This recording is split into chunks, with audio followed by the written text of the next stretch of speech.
ने काशी में करी। बृहस्पतेश्वर महादेव काशी में विराजमान। कौन से महादेव? जम के बोलिए जरा। बृहस्पतेश्वर महादेव काशी में विराजमान है।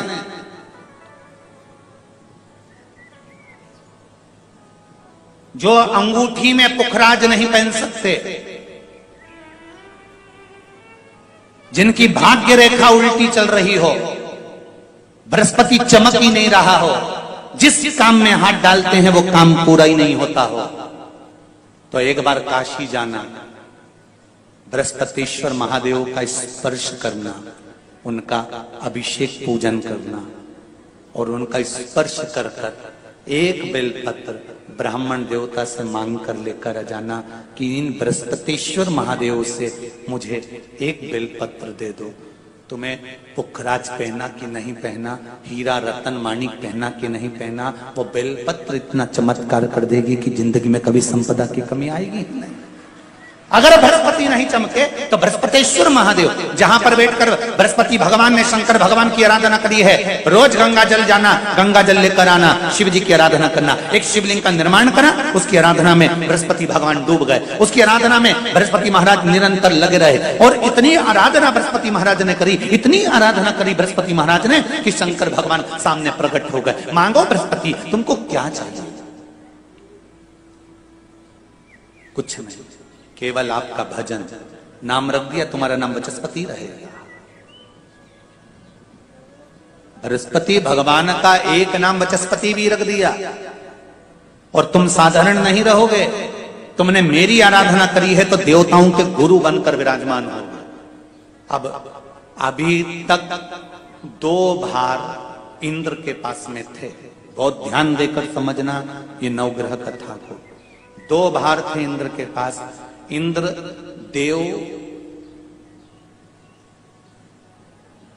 देवताओं के गुरु भी बनकर बैठे थे,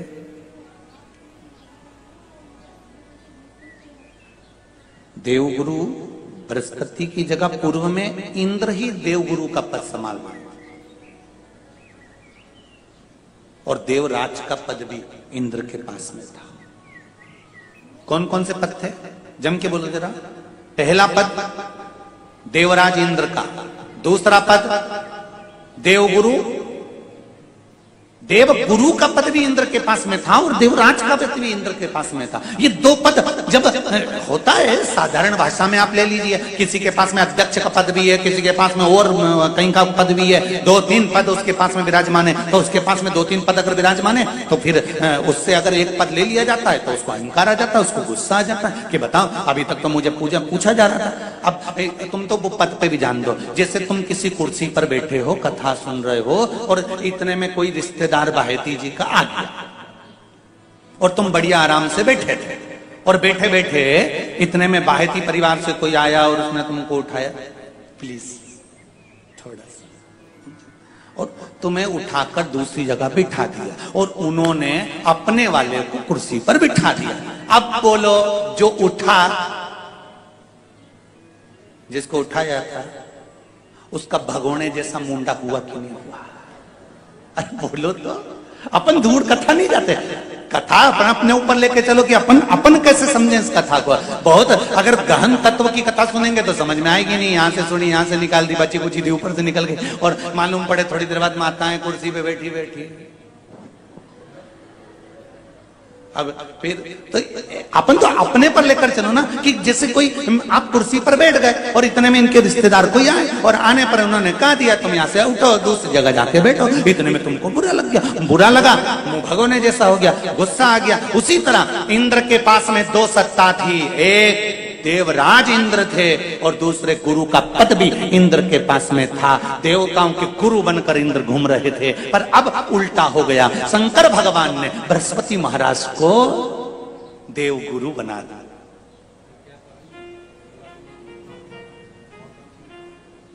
अब जैसे ही देवगुरु बनाया तो इनका इंद्रदेव का मुंह,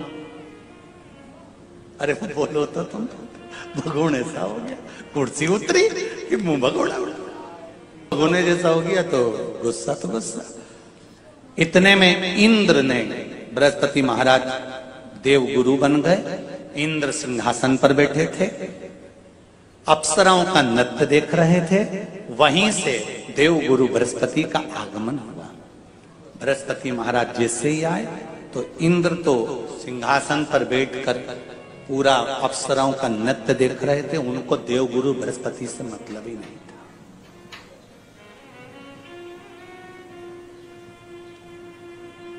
कोई स्थान नहीं, कोई सम्मान नहीं, कोई आदर नहीं, कोई आदर नहीं। जिसको घर के बड़े बुजुर्ग सम्मान देते हैं, घर के बच्चों का भी फर्ज है कि उसका सम्मान बच्चे करें। सही है कि गलत है? घर के बुजुर्ग उसको सम्मान दे रहे हैं ना, घर के बड़े उसका सम्मान कर रहे हैं ना, तो घर के बच्चे कहते हैं नहीं, वो तो हमारे लिए गलत सोचता है, हमेशा हमारे लिए अपशब्द बोलता है, हमेशा आड़ा टेढ़ा बोलता है। तो घर के बुजुर्ग कहते हैं तुम्हें क्या करना है, जब हम सम्मान दे रहे हैं तो तुम भी दो, हम आदर कर रहे हैं तो तुम भी करो।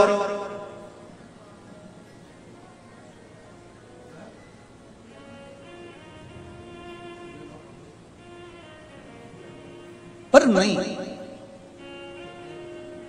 महाराज, आदर आप भी करो, सम्मान आप भी करो, पर वो आदर वो सम्मान बहुत मुश्किल। अब जब बृहस्पति महाराज का सम्मान नहीं हुआ, बृहस्पति महाराज वहां से उठकर चले गए, बोले नहीं। जो समझदार होता है वो तुरंत कह देता है कोई बात नहीं, मैं चले जाता हूं। कोई मुख पर क्रोध नहीं, कोई चिड़चिड़ प्रवृत्ति नहीं, कोई अपशब्द नहीं। एक बात मैं आप सबको कहना चाहूंगा, किसी जगह पर यदि आपका अपमान हुआ है, बहुत ध्यान देना जरा। कथा थोड़ी भारी है पर समझ लोगे। किसी जगह पर यदि आपका अपमान हुआ है तो आप भगवान शंकर को धन्यवाद देना कि मैंने पूर्व में किसी का अपमान करा होगा तो मेरा हिसाब आपने इतनी जल्दी बराबर कर दिया है, इतनी जल्दी बराबर कर दिया। ये थोड़ा सा अपमान मेरा कराया, मेरा हिसाब बराबर हो गया। कोई गाली दे रहा है, देने दो, शंकर भगवान को धन्यवाद देना, बाबा बड़ी कृपा करी, मैंने पूर्व में इसको गालियां दी होंगी, अपशब्द कहा होगा तो इसने मुझे पलटकर गाली दे दी, अपशब्द कह दिया। ये तेरी कृपा है, ये तेरी दया। और जब तक तेरी करुणा, तेरी कृपा, तेरी दया नहीं हो तब तक कुछ हो ही नहीं सकता। तेरी कृपा।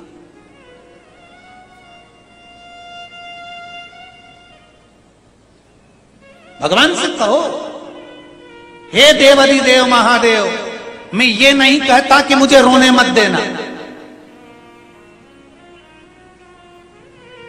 क्योंकि कर्म का भोग तो मुझे भोगना पड़ेगा। देवाधिदेव महादेव से कहो, हे देवाधिदेव महादेव, मैं ये नहीं कहता कि मुझे रोने मत देना, पर इतना जरूर कहता हूं तेरे सिवा किसी दूसरे के आगे झुकने मत देना, बस इतनी कृपा कर। वो भी शंकर की कथा। शिव महापुराण में कितना सुंदर भाव कहा गया है महामृत्युंजय मंत्र का, कि अगर मान लो कोई व्यक्ति अगर शंकर के मंदिर में बैठकर महामृत्युंजय मंत्र का स्मरण कर रहा है, लिंग पुराण में, स्कंद पुराण में बड़ा सुंदर कहा है। मान लो अगर वो मंदिर में बैठकर शंकर का महामृत्युंजय मंत्र, श्री शिवाय नमस्तुभ्यं मंत्र, ओम नमः शिवाय मंत्र स्मरण कर रहा है, वो पढ़ रहा है, जप रहा है, सुन रहा है, या उसकी भक्ति में वो धारण कर रहा है, तो उससे 1.5 किलोमीटर, 2 किलोमीटर, 5 किलोमीटर के एरिया में जितने लोग उस जगह पर निवास कर रहे हैं, उनको उस महामृत्युंजय मंत्र का कुछ पुण्य प्राप्त हो रहा है, उसका फल मिल रहा है।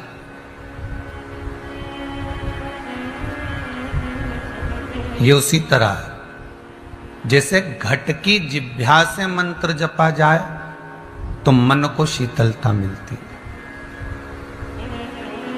जब आप जिह्वा से रहे हो, जब आप घट की जिह्वा से रहे हो, पर शीतलता इस संपूर्ण शरीर को प्राप्त हो गई, सुख संपूर्ण शरीर को मिल रहा, आनंद संपूर्ण शरीर को मिल रहा। आपकी भक्ति, आपकी एकाग्रता, आपकी चिंतन, मनन, स्मरण वो मन तक पहुंच गया।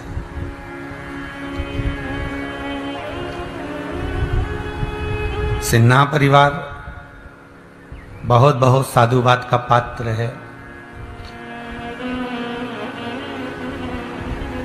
कोरोना महामारी में अगर कोई जीव चला गया है, उसको वापिस तो नहीं लाया जा सकता, उसको हम वापिस भले न ला सकते, पर जितने लोग शिव महापुराण की कथा को श्रवण कर रहे हैं, अगर आप उस जीव को वापिस नहीं ला सकते, कम से कम एक काम तो कर सकते हैं कि वो जो जीवात्मा गई है, उस जीवात्मा के निमित्तार्थ, उस जीवात्मा के हितार्थ आप अपने घर में बैठकर कथा का रसतत्व तो ग्रहण कर सकते हैं। उस कथा को अपने भीतर उतार तो सकते हो।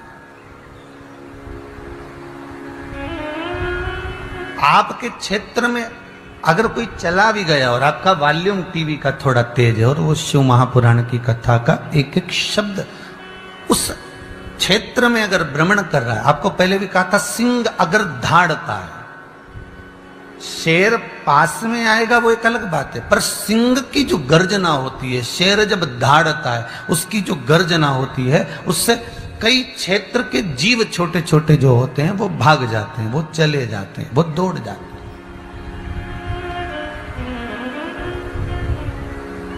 वो जीव चले जाते हैं। एक सिंह की गर्जना से जब छोटे छोटे जीव भाग जाते हैं, तो ये पक्का है कि शिव महापुराण के शब्दों की गर्जना से, शंकर के अनुमोदन की गर्जना से, शिव के नाम की गर्जना से, जितने भी आसपास के क्षेत्र में कोई जीव होंगे जो अधोगति में चले गए होंगे, जिनके प्राण छूट गए होंगे, कोरोना महामारी के अंतर्गत वो जीव चले गए होंगे, तो आपके द्वारा थोड़ी सी आवाज अगर वहां तक जा रही होगी तो ये पक्का है कि उन जीवों का भी कल्याण हो रहा होगा। आप भले उनको वापिस नहीं ला सकते, पर उनको कथा तो दे सकते हो।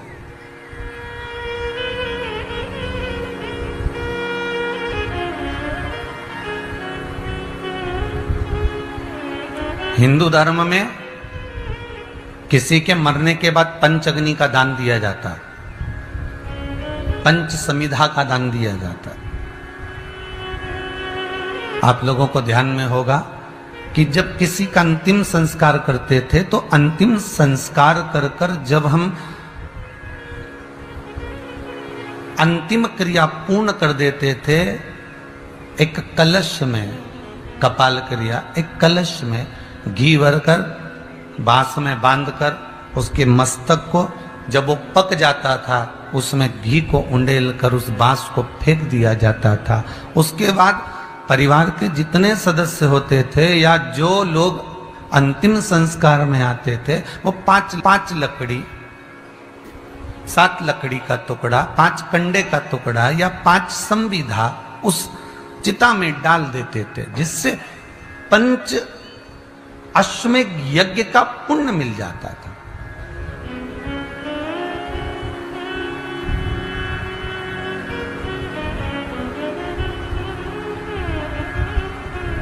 कितना सुंदर लिखा है महाराज। शिव महापुराण के अंतर्गत वर्णन आता है कि शंकर की कथा को तो आप प्रदान कर सकते हो,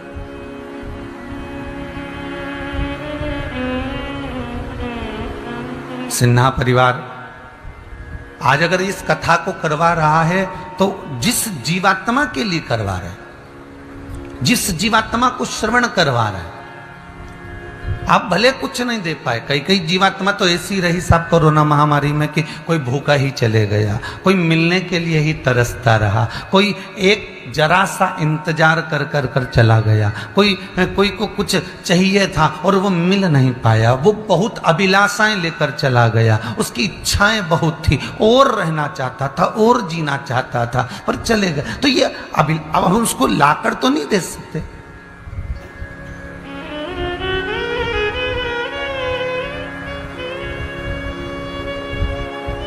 पर आपके द्वारा किया गया भजन, आपके द्वारा किया गया स्मरण, आपके द्वारा किया गया नाम जाप कम से कम उस जीव को तार तो रहा है।